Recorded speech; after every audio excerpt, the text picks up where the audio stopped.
My name is Halkawt Mustafa. I am the director and the producer of the feature documentary film Hiding Saddam Hussein.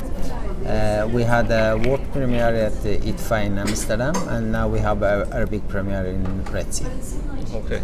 So first question, it's a bit a conspiracy theory I had after watching the film. And is this guy really a sheep herder from a remote area? Sorry? The guy who is interviewed in the film. Yeah. He's just someone who lived in a remote area with his sheep, and not like some. I feel that he's not a simple man. That he's like something more than he seems to be. I don't know. I think I get the same interesting idea, because when I meet him, he was like more than a man. But I think because the security is coming from the people who is very close to the nature, they have the other way of thinking. Because I was very surprised, especially when he sound recorded for the Saddam Hussein speech, and how he find the idea and making the old speech. I think, and I was like very surprised at how smart they are, but somehow how they was not connected with the real world.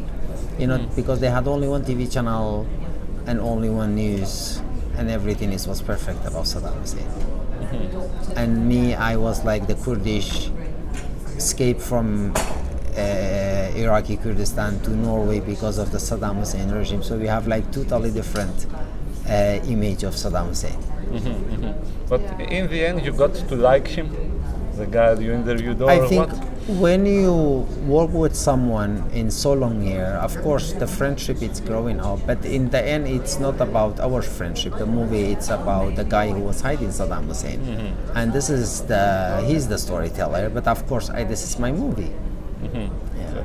And did you have to work a lot with him to present this image that he has on the movie? Because he's like, at the same time, maybe he's an actor, because he's really good at it. I mean, the difficult part is when we take the first interview, it was 25 hours. It's why it also takes so much time, because I also studied the story. I mean, which kind of story we tell. And somehow he understood I am not interested in Saddam Hussein.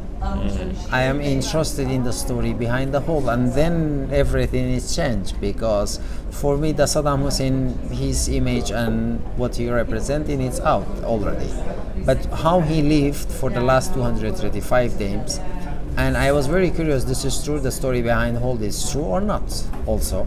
And then this image is like I was curious about, and I just had so many questions. Why he didn't sell Saddam Hussein for $25 million? Why he decided to help Saddam Hussein? The old question, and then finally he understood. I just want to hear the story behind the whole and his journey.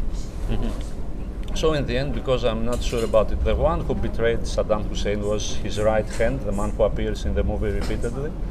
Or who was the one who betrayed Saddam in the end? Or was it collective? It's inside the movie. I don't want to talk about that. Okay, all right, okay. Yeah. So yeah, I agree. And tell me, did you feel that parallel, because he was hiding Saddam Hussein and you were hiding your movie at the same time? Do you feel this? Yeah, this is true, because it's funny too. Because I was making a movie about hiding Saddam Hussein, but in the same time everything have to be hidden, because it was really difficult to shoot in Iraq, because the area we want to shoot, the ISIS takeover in 2014, and finally everything ended in 2018, and then the Corona came, and his safety, and everything with this movie have been so complicated and so difficult. But I knew I have a good story, but I mean I didn't expect that this takes so much time.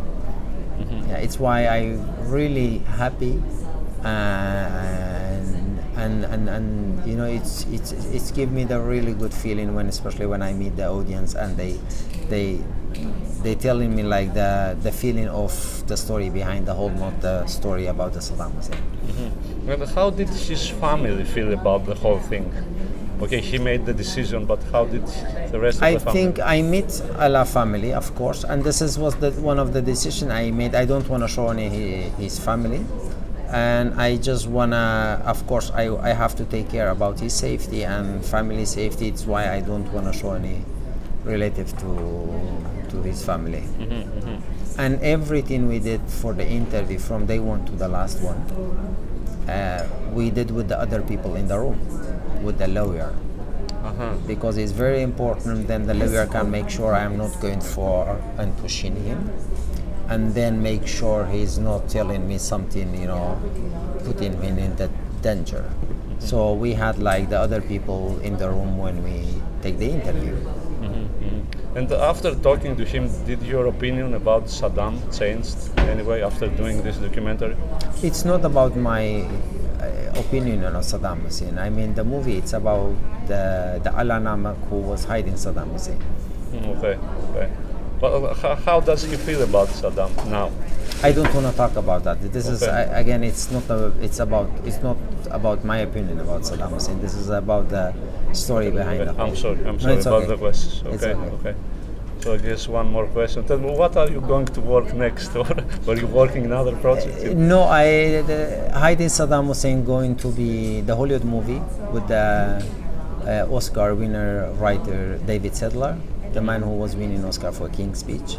So I'm just looking for our group to work with him and make the Hollywood movie about the same story. Okay. Well, I guess that's it. Thank you very much. Thank you so much. Sorry for that.